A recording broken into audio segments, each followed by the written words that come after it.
itu harus pulang Indo aja. Dari dulu kalau notis tuh pulang Indo sayang. Kalau di Makau itu nggak bisa ya, Cek? Kalau di Makau untuk apa sayang? Nggak, maksudnya gini, aku mau konsultasi sih, Cek, kan. Nah, di majikan ini aku baru 4 bulan. Di Hongkong ya udah 4 tahun lebih lah, 4 tahun 4 bulan di majikan yang dulu. Ini majikan baru 4 bulan. Dan terus aku kan nggak ngerti kalau yang saya jaga itu Ludoiva. Apa? Ludoiva. Terus? Nah itu kan sering mukul, sering ini, sering itu kan, orangnya kan memang kayak berlawanan gitu. Maksudnya kalau diganti pampers gitu kan dia ngelawan. Jadi harus pakai tenaga full lah ibaratnya. Sebenarnya masalah sih Cek, kalau sebenarnya anaknya itu mau ngerti kerjaan kita itu enggak kayak orang-orang normal gitu kan. Masalahnya kan saya pernah dipukul sampai bengkak di tangan saya. Tapi ya saya mungkin maklumin lah mungkin karena dulu gitu kan. Jadi berjalannya waktu kan tahu main mukul, main nendang gitu neneknya. Sekarang kan neneknya sakit, kita di rumah sakit. Ternyata anaknya itu selama 3 bulan, yang 1 bulan itu baik sih, 3 bulan kesini itu, aduh ya Allah, ya dia nggak bisa ngertiin kita gitu. Kan kalau Deva kan memang kalau dipegang ini dia nggak mau mukul ini, jadi kayak bertentangan. Maksudnya bukan bantu kita, kan dia nggak bisa ganti pampers sendiri, mandi itu kan nggak bisa selama sendiri, jadi kan harus dibantu. Tapi kan nggak mau, majikan nggak mau tahu. Pokoknya nyuruh AIU sebenarnya kalau kerja kan nggak cuma sebulan, setahun, 2 tahun di sini. Saya udah 8 tahun lah di Hongkong lebih. Nah ya pertama kali itu memang nggak dikasih ketemu sama nenek waktu saya di majikan baru kan. Ketemu itu nggak dikasih ketemu sama nenek, cuman anaknya aja. Dan nggak tahu juga kalau anaknya yang cowok baik Jay, cuman kalau anaknya yang perempuan dia nggak mau tahu kita mau sakit atau mau apa sebelah apa enggak, pokoknya dia nuntut ini itu kalau dimakan kan disembuh kayak gitu, terus mukul. Itu bukan saya aja, sampai perawat tuh ngomong sama saya. Karena mungkin kesannya juga ya, saya berusaha sebenarnya ngempet sih, kalau bisa saya lah nggak apa-apa halan-halan. Ternyata yang bikin saya nggak ini tuh anaknya perempuan nggak mau tahu. Jadi ya ini terus sampai suster bilang, kan waktu dimandiin kan posisi pagi saya ngasih obat itu dimandiin toh, terus nanya saya, kamu itu loh apain kamu ngurusin orang kayak gini, kamu inget ya ini kalau kamu ada apa-apa, kamu patah tulang, kamu ini itu resiko kamu kerja umur kamu nggak cuman jagain orang yang kayak gini kan. Semua perawat tahu gitu majikan perempuan saya kayak apa itu. Udah nyari majikan yang lain aja gitu. Sampai orang kalau marah itu kan dia nggak di depan orang itu nggak tahu tempat juga gitu. Di posisi orang itu tahu kerjaan saya. Dia datang kan mereka tahu kerjaan saya juga, Pak. Jadi sore datang itu cuma marah-marah. Pagi yang kan orang-orang di sini yang jenguk itu kan tahu kan memang sering ketemu kan karena lama di rumah sakit. Sampai ya Allah Cece, Miki loh, kan ngapain nggak nyari majikan yang lain? Ini kan sampai perawat itu sampai ngomong, itu kalau kamu nanti seperti ini kamu yang nanggung. Kamu cari majikan kamu baik kok.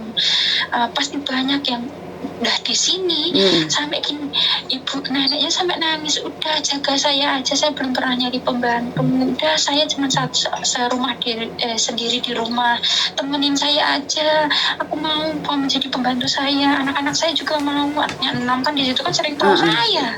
Sampai udah memang rencana sih memang keluar juga agak bulan 5 itu kan STM habis tau izin tinggal. Terus izin tinggal kan habis. Nah kan karena waktu masuk majikan ini pasporku kan mentok, nggak ada setahun, sama imigrasi dikasih setahun ya, di bulan 5 tanggal 27 ini bisa tinggal habis, serjutkan gitu loh Aceh. Itu terus memang punya pemikiran sih, apa aku pulang Indo terus ya saya gitu. Tapi sebenarnya kalau pengen kerja ya pengen, sebenarnya di rumah usaha mesti ada, tapi belum pengen masih pengen kerja di sini gitu. Nah ini kok tak pikir-pikir omongan orang-orang di rumah sakit itu benar-benar karena mereka sendiri juga kewalahan. Apalagi kamu seorang diri katanya gitu loh. Kamu sayangi badan kamu nggak kerja cuman ngurusin dia doang gitu sih. Makanya kan terus tak pikir-pikir aku apa minta konsultasi sama Bu Yuni. Anak-anak pada ngomong udah ngomongin sama Bu Yuni aja. Ya, oke, sekali lagi kan kamu tahu setiap kali telepon masuk ke secara langsung dan tidak langsung connect ke YouTube sama Facebook. Jadi hati-hati, jangan pernah menyebut nama siapapun termasuk namamu sendiri, karena saya tidak ingin setelah viral kalian minta take down. Satu hal, kalau jaga orang tua sebenarnya kan kemungkinan seperti itu, Tondo. Kan sebenarnya sudah menjadi resiko jaga orang tua seperti itu, benar nggak? Iya, tapi kan karena stres itu dari awal tuh nggak ngasih tahu. Bukan, resiko jaga orang tua kan memang itu kan, bener nggak sih? Kalau dipikir lah, kalau jaga anak kecil itu nakal, tapi kalau jaga orang tua kan resikonya pikun lah, ngamuan lah, emosian lah, kan seperti itu toh, bener nggak? Bener nggak? Secara langsung gitu. Iya, tapi anak yang Aku nggak dengar sama ngomong apa Mbak, suaranya plastik ya, suara kemerusuknya lebih parah daripada omongan. Halo.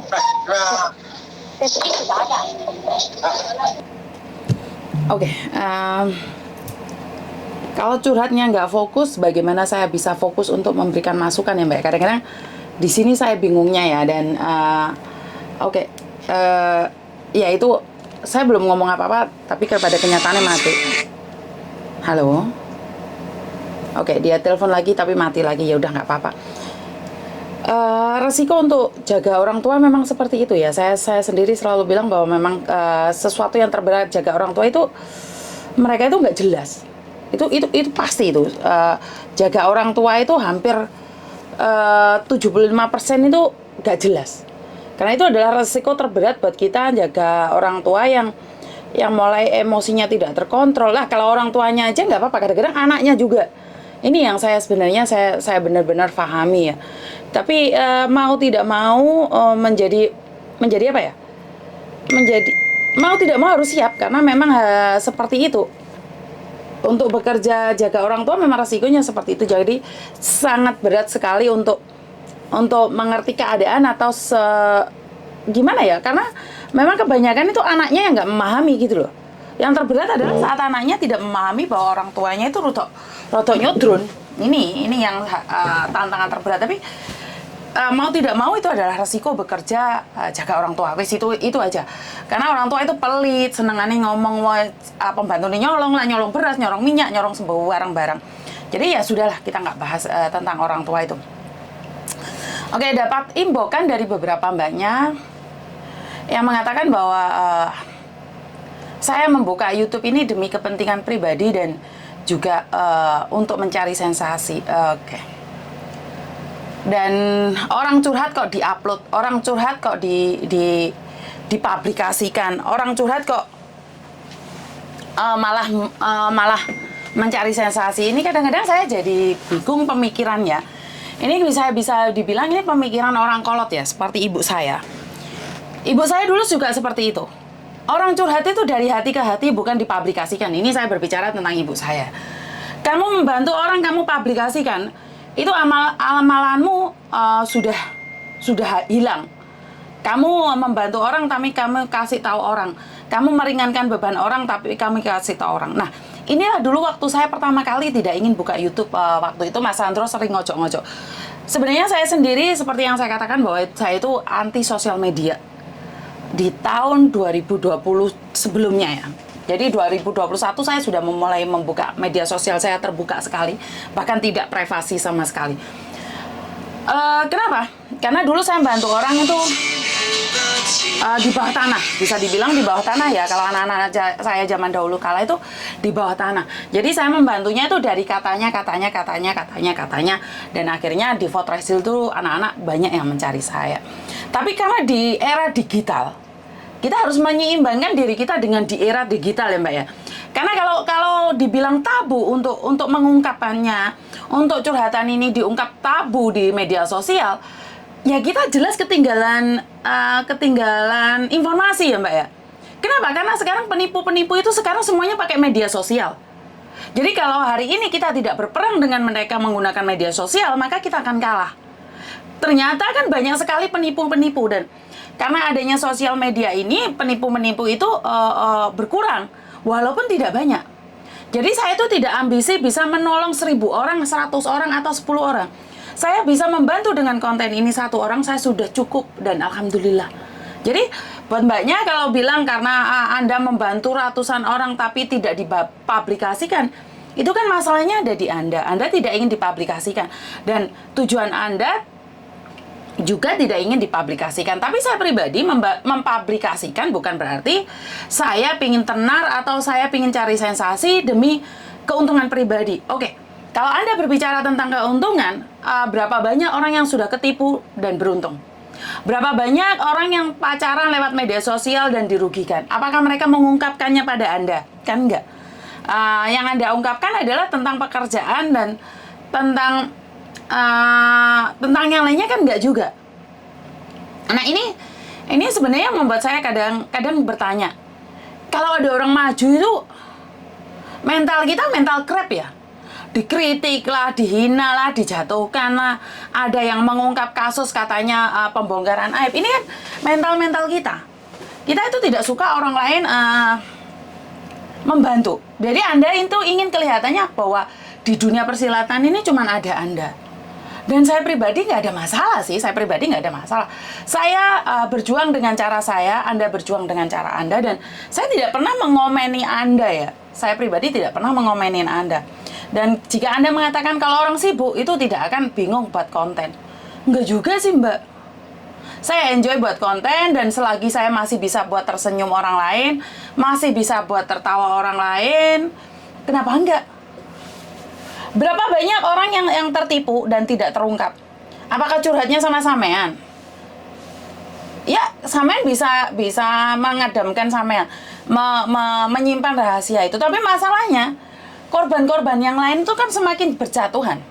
Seolah-olah sampean mengiyakan dengan penipuan di media sosial.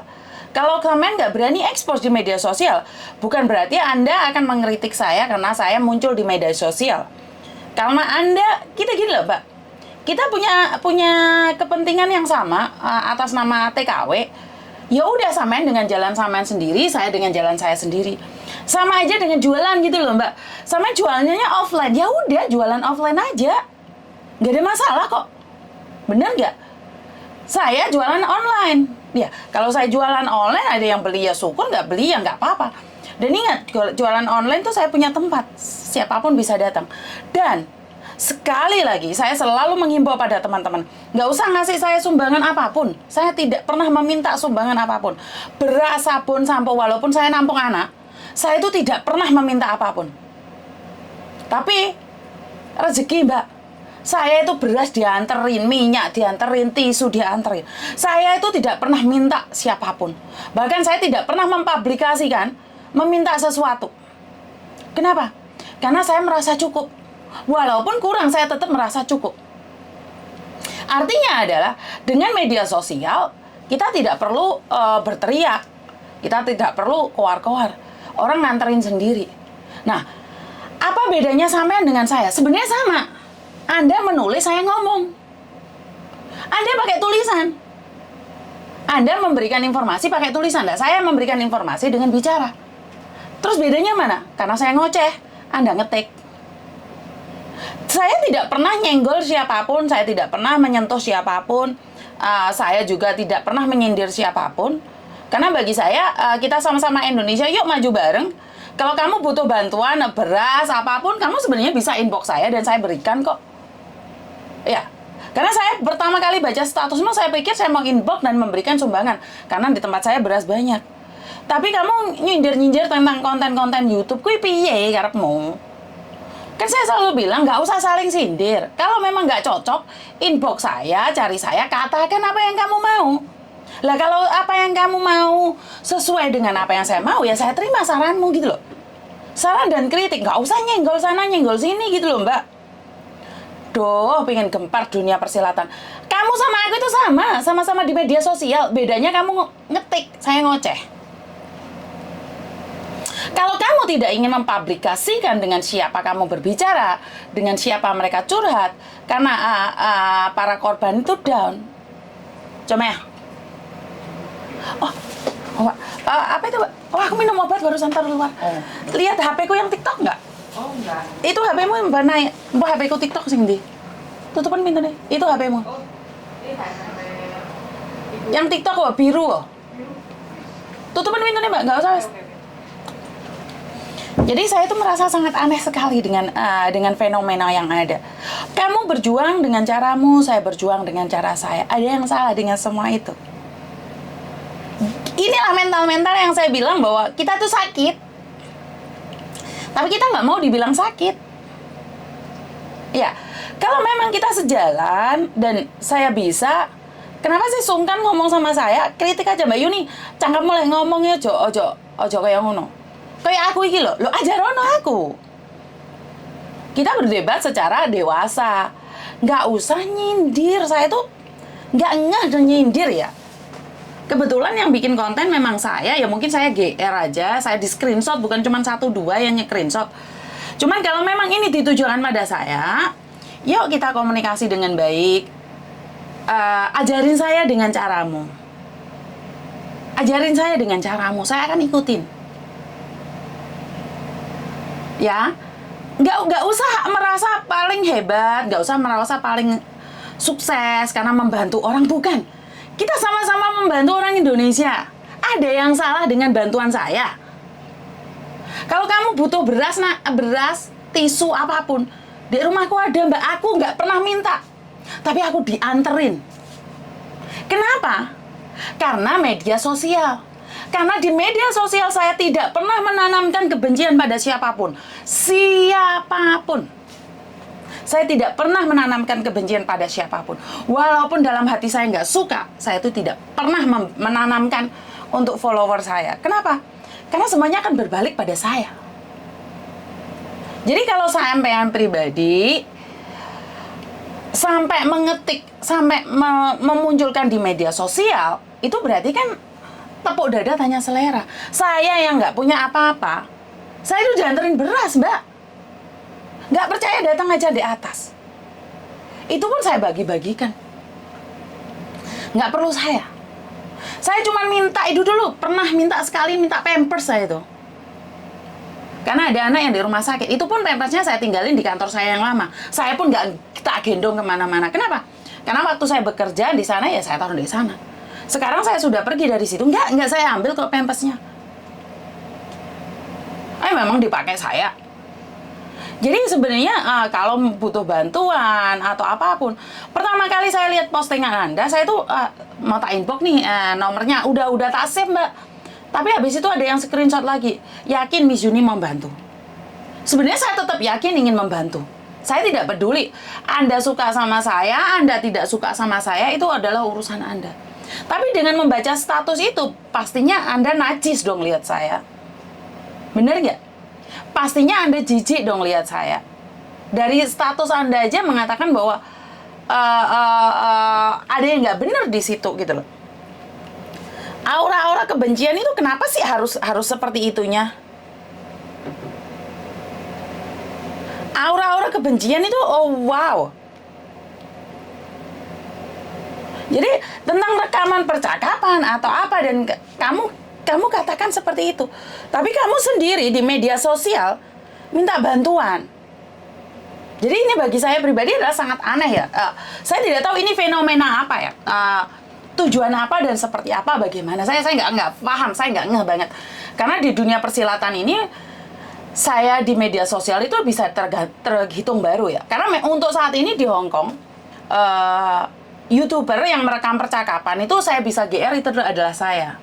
Saya akuin kalau saya memang salah, saya akan minta maaf. Tapi saya ingin nanya, apakah itu menghalang-halangi rezeki Anda? Padahal saya itu ada niat loh, Anda kan meminta bantuan. Saya tuh niat membantu kalian. Kalau atas nama TKW, nggak apa-apa kan? Beda kan wajar tuh Mbak. Sampean dodol pecel, aku dodol rujak, aku dodol bakso, aku dodol pentol. Kan terserah ini si pengguna kan. Dia mau pakai jasa sampean atau pakai jasa saya. Pakai jasa saya upload, pakai jasa Anda tidak diupload. Kan wis toh. Ada yang salah dengan semua itu. Ayolah bersaing secara dewasa. Saya nggak punya siapa-siapa loh. Ingat loh, saya nggak punya backingan siapa-siapa. Anda punya loh. Anda punya loh. Ketua Anda orang-orang hebat dan di belakang Anda orang-orang hebat loh. Saya tahu.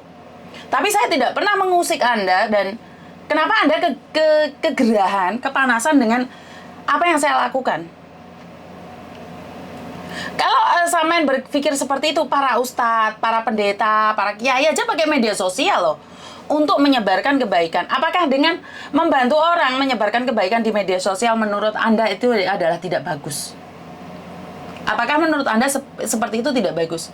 Ada berapa orang yang bermasalah dan kebetulan saya tidak membantu penuh ya, karena bantuan saya itu sepertinya cuma online, ngoceh-ngoceh, bercanda dan tertawa. Tapi kok yang kejer-kejer sampean ya Mbak ya? Minta maaf ya, ada telepon masuk, jadi saya nggak bisa teruskan. Itu aja dari saya, kurang lebihnya saya minta maaf. Wassalamualaikum warahmatullahi wabarakatuh. Berkat Tuhan mengalir atas hidup kita semua. Semoga semua makhluk hidup bahagia dan bye-bye. Halo.